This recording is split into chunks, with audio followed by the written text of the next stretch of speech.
So, yung motovlogging mo, nag-start 2023. 2023. Doon ako naging serious. Paano ka pumipili ng pupuntahan mo? Una, nire-research ko muna siya sa Google Map. Pero yung Bicol kasi, hindi ko na siya kailangang piliin kasi pupunta talaga ako doon every year. Parang ritual ko na. Pero yung mga the rest na sa Google Map ko siya hinahanap. Google Map? Well, minsan kasi nakikita ko sa Facebook yung mga nagpo-post. Ayun, gano'n. Sabi ko, maganda to ah. Pero minsan, talagang pag wala akong ginagawa, sine-check ko yung Google Map. Sabi ko, okay ba dito? Ganyan. Ayan. Saan ang next destination mo? Ang next ko, gusto kong Baguio. Yun yung pinaka, parang gusto Baguio? kong trip. Oo. Sama ako. Lagpas-pas, gana. Ganon. Sama ko ah. Nagre-ready pa ako ng... Ano yung tanong mo? Ano yung tanong mo, love? Dito ka. Dali na. Dali. Paano nakilala si Alexa? Like sila yung pangalan. Ngayon, ang girlfriend niya si Alexa. Ang tanong ni Yeng, paano mo daw siya nakilala? Hindi ka taga Sambales. Ano ba yun? Sa Tinder. Hindi eh. Hindi ba? Dapat sponsored to eh. May application. Application, no. Parang may TV sa huli. Yung scroll mo yung Ome TV. Parang gano'n. Ome TV, parang Omegel. Yun dun. Makikipag-video call ka sa random. Yun dun. Kasi hindi naman talaga ako naghahanap. May tropa kasi ako. Habang nagtatrabaho ako, nung kasagsagan ng Axie. Axie ni kuya mo, kaming dalawa. So, may tropa ako pinagtatrabaho sa bahay. Nag-a-Axie siya. Sabi ko, dito ako nagtrabaho. Total, kabikita naman eh. Doon siya sa bahay. Ang ginagawa niya, nag-Omi TV. Di yun. Ako naman sabi ko, nag-i-enjoy to ah. Ako, wala akong kausap. Na-bored ako, kaya nag-Omi TV ako. Tapos, ayun, dahil sa kanya, kaka-scroll ko, ayun, nakakita ko na maganda. Bakit? Puro Pinay lang pala. Hindi, may foreign. Halo-halo. Ewan ko, siguro sobrang, mapalad lang. Ayun ah. Nag-start na doon. Siyempre, nag-start sa attraction. Ayun na, dire-diretso na hanggang sa na magkita. Si Superman. Yung na-aksidente sa Marilaki. Ano masasabi mo doon? Ang aasim nyo. Joke lang. Biro lang. Hindi naman. Nakakaawa kasi namatay. Kaso, ginusto niya yun eh. So, ano ba pangalan nun? Louie yata? Hindi, yung channel niya. May siya eh. Motopush yata. Motopush. Motopush. Yun namatay ah. Meron pa isa eh. Hindi namatay. Buti naman di namatay. Nakakawa lang, pero kasi, ginusto nila yun eh. Kahit anong respetong hingi nila, at kasi nakita ko yung post, parang may kabarkada siya na humihingi ng respeto, ganyan. Kaso, kahit anong gawin hingi nilang respeto, wala silang makukuha na respeto dahil nung una pa lang, hindi na nila narespeto yung kalsada. So, pagtatawanan talaga buti sila. Nga, walang namatay na iba dahil sa kanila eh. Oo, may nadamay lang, May nakabit. nadamay na, nahuli. Oo, yun lang. Nalamang may kabit. Hindi, kumbaga, kaya tinawag na Superman yun eh. Tagapagligtas ng relasyon. May natulungan siyang tao. Nahuli. Nahuli. So, ako, never ako pumunta doon kasi hindi ko naman alam kung ano pang gagawin Mga ko rider doon. naman kasi ginagawang ginagawang playground. Public road yun eh. Ayun eh. Doon sila masaya eh. Okay naman yun kung hindi sila nakakadamay. Kaso, wala eh. May mga talagang may mahilig sa ganun pero wala namang skill. Kung gusto nila ng ganun, pwede naman ng racetrack. Kaso, may mga dumadaan kasi na hindi naman naglalaro. Yun ang problema. Madadamay. Diba, ang motorcycle community ngayon, karamihan sa kanila is pinag-uusapan yung advancement ng motor, mga bagong features. Which is, pagdating sa YTX, medyo late yung YTX sa ganun, di ba? Ano ba ang mga advanced features ng YTX? Ang advanced features niya lang is yung Blue Core technology. Siya lang yung nabasa ko siya eh.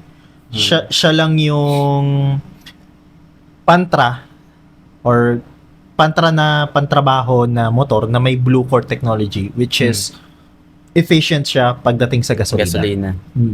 Yun lang yung pinaka-advanced sa kanya. The rest, simple mechanics lang. Matipid sa gasolina. Oo. Siya yung motor na para sa mga mahilig sa relaxed ride, chill ride, na reliable. Sobrang reliable niyan. Nasubukan ko na din yan kasi nung minsan nag-aaway kami ng jowa ko, kailangan ko puntahan sa Bales, bagyo. Aba, yung baha, abot hanggang upuan ko. Oh? Nalampasan ko yan. Hindi Bagyo nasira sa yung motor mo? Pampanga. Hindi, syempre may style din. Kailangan hindi mo hahayaan na pumasok sa... Hindi, nakabukas yung makina. Oo, nakabukas yung makina. Madilim nun. Sa Pampanga, hindi ko makakalimutan yon. San Luis, Pampanga. Shoutout sa inyo. Baha. Baha doon. Rumaragasa yun. Mula nun. Umulan nun.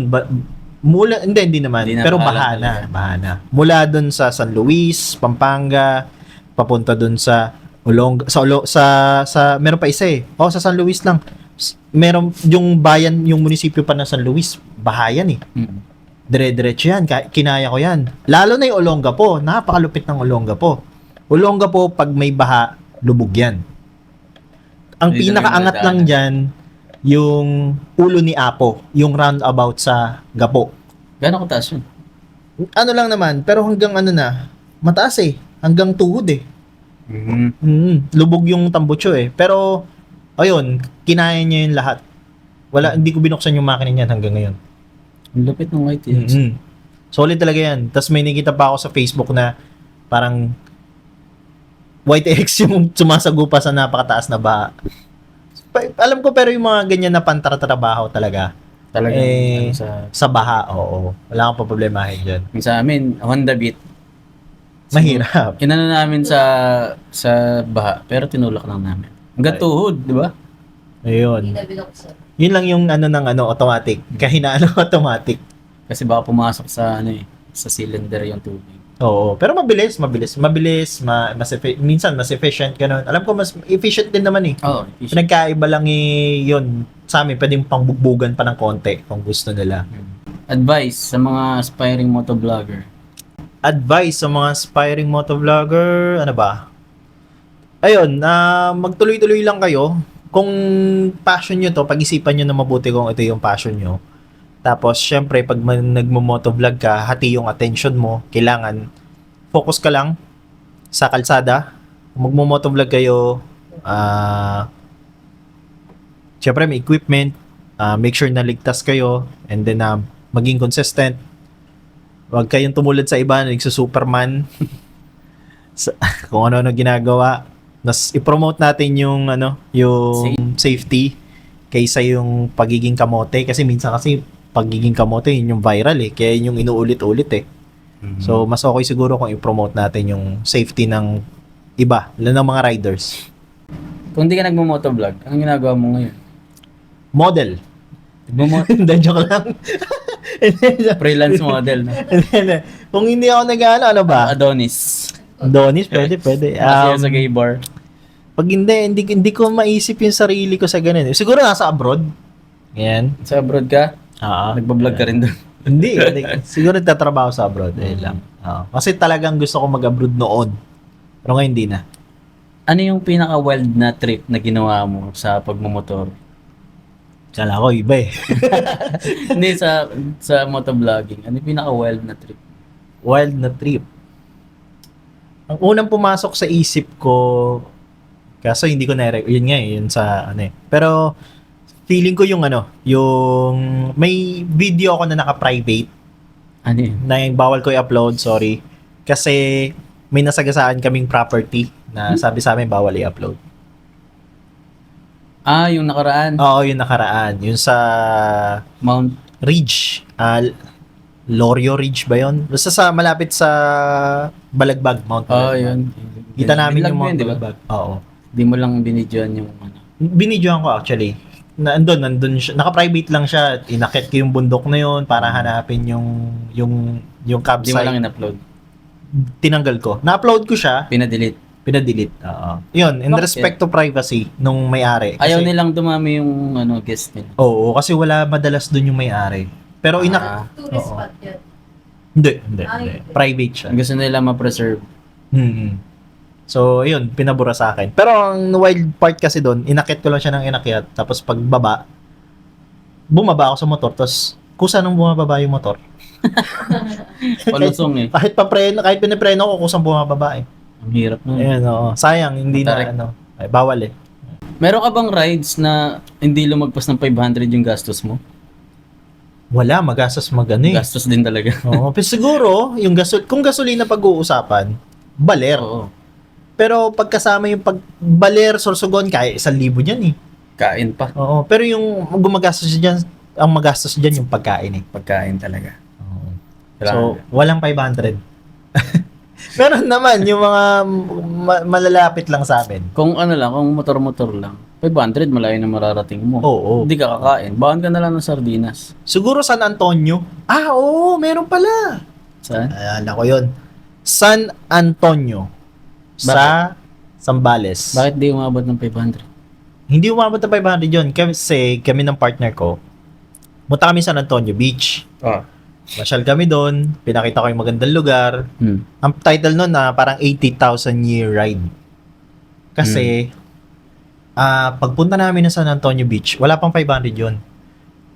Yung? Yung ride na yun, wala pang 500. Nag-beach kayo? Nag-beach kami, malapit lang, 1 hour lang. Walang bayad sa beach? Walang bayad sa beach. Pagkain nyo sa beach? Pagkain lang, yung mga turo-turo, yung mga nandun na mga nakatambay. Pero ang malupit doon, ito malupit doon. Habang nakatambay kami sa beach, meron ako nakikitang guhit sa langit na napakatagal bumagsak. Sabi ko, kanina pa yan ah. Di bumabagsak. Sabi ko nga, akala ko aeroplano eh. Tapos ni-research ko, yung pala, isa siyang comet na ang pangalan ay Tsushinshan. Wow! Tsushinshan Atlas. Chinese. Ewan ko bakit Chinese observer yata yung nakakita. Pero yung yung kometa na yon, dumadaan lang every 80,000 years. Oh, swerte mo Madilim nun. Madilim nun. Nakita niyo, maraming tao. Bugit lang. May mga tao. Tinitignan din nila. Oo, titignan din nila. Oo. Bihira mo lang siya, another 80,000 years. Wala na. Oo, patay na ako na, wala na. Isang beses lang sa isang buong buhay mo yun. Oo, yun. In-upload ko din yun, 80,000 year ride. Kasi Dahil bihira dun sa lang comet. nakita. Ayun. Siguro yun yung pinaka-the best siguro na yung ride ko na 500 pesos. Sabi ko nga, pag nagkakaanak kami, papangalan natin ng Atlas. Ay, ayaw niya naman kasi ML daw, parang ML daw. May Atlas kasi sa ML eh. Motovlogger ka, ibig sabihin, sumusubscribe ka sa iba pang motovlogger. Hindi. Bakit? Hindi. Yan ang simula pa noon. No na. Oo, Bakit? Pasensya na sa mga sinasabi nila, payakap daw, ganyan. Well, gusto ko naman sana. Kaso ang problema, pinag-aralan ko din yan kasi na pag yan kasi ginawa mo, hindi mo makikita yung audience mo. Once na nag-subscribe ka, dadami yung subscriber mo, pero yung audience mo hindi. Ibig sabihin, hindi sila interesado sa mga pinapanood mo. Hindi sila magiging consistent dun sa video mo. Hindi mo din malalaman kung ano yung gusto nila. Kasi pagdating sa analytics, may kita mo kasi kung ano yung mga huling pinanood nila, saan sila nag-i-engage. Healthy siya sa analytics kapag yung audience mo ay organic. Katulad Legit ko, talaga. kung nag-VLC ako, may tinatawag kasi yung VLC eh.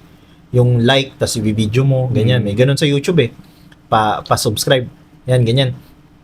Kung ginawa ko yun, hindi ko makikita kung ano yung gusto ng audience ko. Kuwari, ganito, about sa YTX, about sa ride, ganyan. Kumbaga, ang gagawin mo lang kung ano yung gusto mong gawin. What do you mean? Oo, yun. Wala kang insight eh. Wala kang insight. Although, pwede naman yun yung gusto mong gawin. Kaya lang, kung gusto mo talaga mag-grow sa YouTube, kailangan nandun ka sa gitna eh. Andun ka sa gusto ng tao, ng audience mo, tsaka gusto mo. Mag-meet kayo sa gitna. So, hindi healthy yung mga ganun. Oo, hindi healthy yun. Oo. In the long run, Hindi. wala. Yung mga sikat na vlogger, sino pinapanood mo? Sikat na vlogger, Will Dasovich. Yan. Sa motovlogging. Motovlogging, si Boy First Time, dati nagmo-motovlog yan eh. More on kasi ako sa mga vlogger na magaling sa storytelling. Parang ini-incorporate ko yung storytelling techniques sa pagmumotor para mas masaya siya panoorin. May times ba na napagod ka sa pagbablog? At ano yung dahilan at sino o ano yung dahilan at motivation mo para bumalik? Meron kapag yung yung mga pag may problema dumarating sa buhay, ganyan, wala ng motivation. For example, may dumating sa buhay ko na medyo di maganda, ayun nga, namatay na ako ng baby. Tapos parang hindi ko na alam yung gagawin ko. Parang naging motivation ko na din 'yon para magtagumpay. Wag nang sayangin yung buhay na ibigay sa akin, ganyan. Tsaka para maalagaan ko din yung nanay niya. Para kasing itong pag-YouTube ko kasi three birds in one stone. Ganoon. Ano ibig sabihin nun? Parang hit ko na lahat eh. May hit ko na lahat kapag pinagtagumpay ako to eh. Siyempre, lahat naman tayo kailangan financial freedom. Gusto din natin, nagagawa natin yung gusto natin, which is ako, ito yung gusto ko talagang ginagawa noon pa. Pag-video. Yan. So, yung pangatlo, hindi ko alam. Joke lang. Parang ganun yung konsepto na pag ako naging okay dito sa pagko-content creation, ayan, mapaprovide ako na maayos sa nanay ng bibi ko. Tapos, syempre, ma-improve namin yung mga buhay namin. At the same time, nagagawa ko yung gusto ko. mo. Oh, yun nakakapag-motivate sa akin na seryosohin tong bagay na to. And eventually, sana, mag-grow. Ayan, magtagumpay. Kung hindi, next plan naman. Pero yun, malaking motivation sa akin na, ayan, na-enjoy ko din talaga siya. Sa dami ng napupuntahan mo sa pagmotor, sa pagko-commute, ano yung pinakamalupit na pagkain na natikman mo? Malupit na pagkain, hirap niya na. Kakaiba na lang. Yun. Siguro sa Malolos. Ano yun? Yung uod. Oo. Uod, yung Yung mga street foods. Sa ibang bansa. Sa Thailand ba Sabi yung ko mga ba, ganun? Ay, nagpunta si Marvin sa mga Saan ba yung maraming ganun? exotic Thailand ba yun? Taiwan? Taiwan ba? Saan yun? Malolos, ano yun? Parang meron silang Alam ko nandun. hilera ng street foods na puro ganun exotic. Punta kayo doon, try nyo. Ano lasa ng uod? Di pa ako nakatikim nun eh. Fried? Nakatikim ako nun, nasa ano Fried. eh. Nasa talong. Buhay pa. Boy pa. Kahit niluto na. Try nyo doon sa Malolos Night Market. Ayan, meron doon. Ano ba yun? Open ba yun ngayon? Lagi. Open yun. Pag Pasko lang? Pag weekend yata. Malolos makikita mo Night sila doon. Market. May best tip ka ba para sa mga gusto mag-ride pero di nila sigurado kung afford nila? Best tip. Pag ganun, dapat pinag-iipunan, pinagpaplanuhan. Mag-invest kayo sa mga gamit na magpapatipid sa inyo. Tulad ng cooking stove, kung gusto nyo, ayaw nyo magkape sa labas, pwede kayong magkape sa kalsada kung gusto nyo. Yan, mag-invest kayo sa mga gamit na magpapatipid sa inyo. It means, kasama yung motor doon. Kung ride kayo ng ride, tapos hindi naman safe yung motor, mag-invest kayo sa mga gandang items. Yan, ganun lang.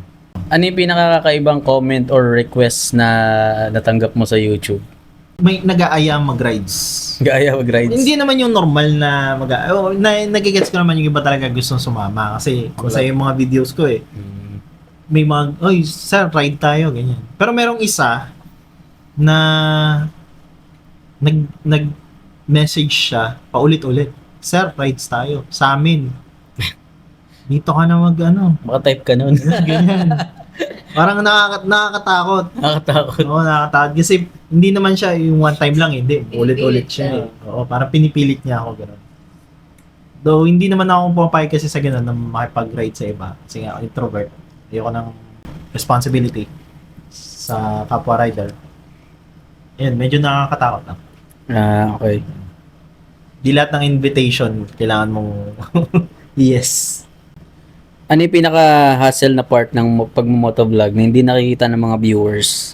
Yung pag-video. Paano mo i-set up yung mga video? Paano mo ang tawag dito? Ano yung sequence ng video mo? Yung mga ganun. Oo, yan. Yung battery mo, Battery mo. yung narrative mo. Minsan kailangan mo kasi hindi naman kailangan maging scripted, pero yung narrative mo, kailangan mo ding tignan kasi baka may kailangan kang sabihin dun sa video. Tapos malagpasan mo, ganyan. So, may mga part na madaldal ka. Sobrang daldal ko sa helmet, pero hindi ko na sinasama. Kasi gusto ko, hindi ko na ulitin yung clip. Kasi mahirap ulitin yung clip eh. Siyempre, malayo yun. So, kailangan sabihin ko na ng sabihin. Madaldal ka. Tapos, siyempre, habang nag-drive, kailangan focus ka din. Oo, kasi mag-drive ka eh. Ngayon, pag may kailangan ka sabihin, tatabi ako sa gilid. Babagalan ko para maano ko yung sinasabi ko, maayos ko yung sinasabi ko. Ganun. Tapos yung battery, ganyan, minsan mag-worry ka. So kailangan mo mag-invest sa mga bagay na mga items na malas yung worry mo, ganyan. So madami, pati yung safety mo. Nakaka-enjoy lang siya panoorin, pero pagdating sa sa So totoong buhay, sa journey niya, hindi talaga ganoon kadali. Pero nakaka-enjoy mag-rides. Oo, nakaka-enjoy. Nag-enjoy ka pa rin. Naman. Nag-enjoy ka pa rin. Oo, nakaka-enjoy. So, yung unang-una lang. Kasi bago eh. Hindi mo pa kabisado. Basta mag-ride lang. Ngayon kasi pag tumatagal-tagal na, may sistema ka na eh. Alam mo na yung gagawin mo sa susunod eh. Kung bigla kang bibigyan ng ng all expense paid na rides na wala kang gagastusin. Oo. Joke lang, sige. Pero ikaw magde-decide kung saan ka pupunta. Saan ka pupunta? Saan ako pupunta? Buong Pilipinas. Philippine Loop. Philippine Loop? Philippine Loop na 3 months. Kasi lahat pupuntahan ko. All paid, di ba? Lahat ng dadaanan ko na bayan, binigay sa'yo 2 araw lang. Ay, 2 araw lang? Kulang. Ang gagawin ko doon, mag-drive lang. Kulang yun, 2 araw. Pero kung all paid expense, ay, isang araw na ride, isang araw na stay. di ka kulang. Ang sakit sa katawan nun. Yung mga ganun, hanggang Lopez Quezon. Yun nga yung catch eh, kaya libre lahat eh. Ikaw na bahala kung paano mo pagkakasyahin. Sagada. Tapos pumili kang lupa doon. No? Oo. Mindset. Okay na. Pumili kang lupa doon. Sagada siguro. Sarap-sarap doon. All paid expense pala. Ano pinaka nakakainis na ginawa ng ibang motorista sa kalsada na-experience mo? Pinaka nakakainis? Ang dami naman. Ang dami ba? yung mga Kamote. Yung mga liko muna bago tingin. Madami. Ayan. Muntikan na ako niyan. May time na nasa Bicol ako noon. Bandang Tagkawayan yata yun. Lumiko muna siya bago tingin. Nakakulong-kulong. Hindi ko siya makalimutan, nakakulong-kulong pa siya eh. Yung, di ba, papunta doon, dapat nasa right lane ka. Sa sobrang, kumaliwa, nasa right lane siya, pumunta siya ng kaliwa, tapos, sa sobrang iwas ko sa kanya, yung motor ko napunta ng dulo ng kaliwa. Napunta ng kabilang lane sa kaliwa. Ganon. Ang dami ng instant nun. Kaya, every time na meron ako nakakasabay, talagang binabagalan ko kasi mamaya-maya meron sa ko. Ilang beses na yun. Baga tayo na lang mag-adjust yung mga... Oo. Kailangan mo talaga mag-adjust. Marami na rin ganun na nangyari sa akin. Na liko muna bago tingin. Paano mo nakikita yung sarili mo bilang motovlogger the next 5 years? In the next 5 years, sana nakita ko yung sarili ko as maraming subscriber. Wow! Million subs. Million subs din naman. Siguro 5 years equals 5 million subscribers. Gusto kong mag-grow dito sa venture ko na to kasi ito talaga yung gusto kong gawin. Gusto ko ako yung may mga brand deals, ganyan. Then yung mga bagay na pakinabang sa mga audience ko. Ayan, number 1 yan para sa mga audience ko. Tapos, ayan, syempre kasama ko kayo dito. At the same, yun, gusto ko din na ma-share yung blessing kung meron man na dumating sa akin. Kunwari, magpa-raffle tayo, mabigay, ng mga items na para sa audience ko, ayan, ganyan. Hopefully, ganun. Hopefully, yun yung parang gusto ko talaga mangyari. Ayun, pagsisikapan. Let's see. Okay. Nalagay mo ba sa goal mo na aalis ka na sa trabaho para mag-focus sa vlogging? Number 1. Tingin mo mga ilang taon pa? Hindi ko alam, hindi ko masabi. Kasi ako si boy try eh. Boy, try. Kahit ano, ginagawa ko as long as possible eh. Pero dito, yan nga, ito ginagawa ko nga. Nagpo-focus ako ngayon dito. Number 1 yan. Number 1. Kasi simula 17 years old, nagtatrabaho na ako. Sawan-sawa na ako mga muhan. Gusto ko, matagal ko nang binibuild yung mga pangarap nila. Pangarap ko naman. Pangarap mo naman. Oo. Spend natin ng oras yan. Nag-invest tayo sa sarili natin. Ayan. In the next 5 years, tingin mo ba na vlogging ka na lang, wala nang trabaho? Sa tingin ko meron. I-claim mo na kasi. I-claim mo na. Hindi ko Manifesting alam yan, Hindi manifest. ko alam eh. Hopefully. Manifest na natin yan. Ako kasi si Boy pasigurado. The next 5 Security. years. Okay. Siguro pag aalis ako pag may business na, yung susuporta sa akin na na habang ginagawa ko to. Medyo magastos talaga yung pag-vlog eh. Sa bagay, kailangan mo rin ng puhunan. Okay. Ano masabi mo sa mga gusto rin maging motovlogger pero natatakot magsimula? Ayan. Na-intimidate sila sa mga vlogger na baka hindi nila kaya. Kasi madami na. Oo. Ayan. Yan. Question na yan. May nakakausap ako dyan eh. Sa Shell Bato. Shoutout sa inyo, no? Nakalimutan ko na ang pangalan mo, sir. Pero, ayun, nakausap ko siya. Gusto niya din mag-vlog. Saan yung Shell ba to? Sa may Camarines Sur. Bato? Oo. Shell. Sa Bato. Batuan lugar. Bato, Camarines Sur. Ayan. Pinakausap ako ganyan din eh. Ganyan yung question niya eh. Oo. May channel na siya? Wala pa. Hindi pa talaga siya nagsimula. Hindi pa. Okay. Sabi ko sa kanya, ayun, mag-start kayo sa maliit. Di nyo kailangan ng magandang equipment. Di nyo kailangan ng kung ano, cellphone lang, okay lang yun. Mag-start kayo. Yun, mag-invest. Pag-isipan nyo na mabuti kung para sa inyo to kasi kakain to ng malaking oras.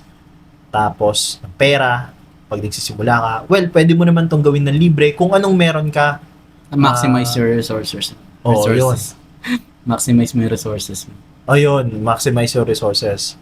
Tapos, tuloy-tuloy lang and then yung sasabihin ng ibang tao, okay lang maging cringe. Basta, yun ang nagpaano sa akin, ang nagpakito sa akin eh. Yung pangarap ng iba, tinatrabaho mo. 9 to 5, tinatrabaho mo yung pangarap ng kumpanya mo. Pero ilang minuto yung sa'yo, yung gusto mo talagang gawin. Ilang seconds, ilang minuto na ini-spend mo para sa gusto mo talagang gawin. Yun, lahat naman ng bagay nagagawa ng paraan eh. Okay. Magsimula na kayo ngayon. Huwag nyo nang isipin yung kung ano. Ngayon na. Gumawa ka na ng video ngayon. Oo, ngayon na. Mag-upload ka. Pag napanood mo to, mag-upload ka na. Pag di mo nagustuhan, stop, pahinga, gawa ka ulit. Doon mo malalaman kung ito talaga yung para sa'yo. Kung may isang golden rule para sa mga motovlogger, ano kaya yun? Golden rule, hindi ko kasi pero para sa akin kasi, para sa akin lang, respeto. Paanong respeto? Respeto sa kalsada, sa lahat eh. Respeto sa kalsada, sa kapwa rider, sa mga motorista. Ayan. Pag may respect ka sa ibang tao, sa lahat, sa kalsada, sa magiging safe ka eh. Kasi hindi mo kailangang makipag-unahan. Hindi mo kailangan, nire-respeto mo yung kapwa mo rider, hindi mo kailangan makipagbalyahan, hindi mo makipagkarera. Kung unahan ka man, okay lang. Kung angasan ka man, okay lang.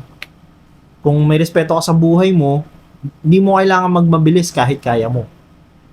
Hindi ka makakadamay, hindi ka madadamay. Yun lang, kasi ang pagmamaneho kasi minsan nakakainit talaga ng ulo yan eh. Lalo pag pagod ka na. So, na umuwi. kung may respeto ka sa sarili mo, pahinga mo lang din, ayan, matulog ka, walang problema yun. Sa ibang tao, ganyan. Yun, respeto talaga, golden rule yan. So, respeto. Oo. Kakasabay kasi no, kung may respeto ka sa motor mo, Maging maingat ka. Oo, magiging maingat ka, maintenance, ganyan. Respeto. Napakalaking word na yan, pero ang lawak-lawak ng sakop. Tsaka sa yung may extra pa no? Sige, Tsaka sige, sa sige. mga tao, since nagmomotor tayo, no, nakakarating tayo sa iba't ibang lugar. Respeto sa mga binabalag natin. Yung Oo. privacy nila. Pag may nagpa-delete yan, i-delete yun talaga. Tapos pag, yung customary law, yung mga local norms, anong tawag doon?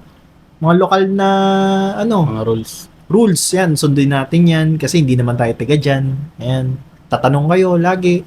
Paano pala pagka meron kang binablog na tao sa kalsada, nagpapaalam ka muna? As long as possible, oo. Dapat.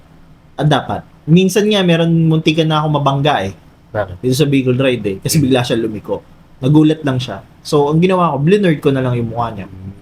So, ganun. Kasi may mga tao talaga na ayaw nila yung sila. Siyempre, kaihiyan nila yun Ayan. So, talaga i-blur mo siya as long as possible. Pag may nagreklamo kasi isa siya dyan, delete yan. Sayang video mo. Sayang video mo. Pero, again, part talaga ng vlogging yun Protection sa privacy ng iba. Anong mensahe mo sa mga sumusuporta sa Budget Biyahero at sa mga susuporta pa? Yan, sige. Ay, mensahe ko sa mga, nagpapasalamat ako sa lahat. Lalo sa mga, sa grupo namin, sa mga audience ko, and sa inyong mga nanonood. Kung may natutunan kayo dito, thank you very much. Yun lang naman yung goal ko ma-share ko yung knowledge ko sa iba, maiparamdam yung saya ng pagbablog. Ayan, malaking part kayo dito, and one day, pag kaya ko na, gusto kong ibalik sa inyo yung pasasalamat. Share. Oo, na yung kung bakit ako nag-grow dahil sa inyo. Kayo yung reason kung bakit ako nag-grow. Lalo sa Yamaha YTX group na pinagsasalihan ko. Mga minsan, ang dami yung tanong, ang daming mga tanong sa motor natin, pero ayun, thank you sa inyo. Ang daming hindi lang kayo yung natututo sa akin. Ako talaga may natututunan sa inyo. Yung mga comment nyo na ay sir, dapat magdala ka ng tools. Ay sir, dapat iniikot mo yan. Ay sir, dapat gumamit ka ng bolt na wrench, ganyan. Ayan. Dami ko natututunan sa inyo. So, thank you po sa inyo lahat. YTX user man o hindi, salamat po sa inyo. Alright, sa mga mahilig sa motor, YTX 125 na motor, or mahilig kayong mag-ride, follow nyo ako sa YouTube, itong Budget Biyahero sa YouTube. Meron din tayong Facebook. So, main platform ko po YouTube. Subscribe po kayo dyan. Nagtuturo ako ng basic maintenance or minsan wiring. Nagtuturo po ako dyan ng basic maintenance ng YTX, yung mga ilang tips sa pag-long ride, usapang Bicol ride, usapang motovlog. Ayan. Usapang YouTube din, may paminsan-minsan. So yun, maraming salamat sa pagpapa-unlock sa aking invitation na pumunta ka dito sa Chatbox 111. Marami tayong natutunan sa kanya, no? Lalo na sa mga nagmumotor dyan na hindi ka dapat maging aggressive sa daan. Kumbaga si Marvin, YTX user. Ang YTX, gaano kabilis ang top speed niyan? Oh. Top speed niyan 100, pero masarap yan sa 75. So yun lang ang takbo niya, pero nakakarating siya ng Bicol, napakalayo nun. So yun, matututunan natin na hindi naman ang pagmumotor, hindi naman pabilisan yan Hindi rin pagandahan ng motor, hindi pa mahalan ng motor. Kumbaga, pasarapan ng biyahe. Yun. So maraming salamat sa mga nanood. This is Chatbox 111. Yun, Chatbox 111. Thank you.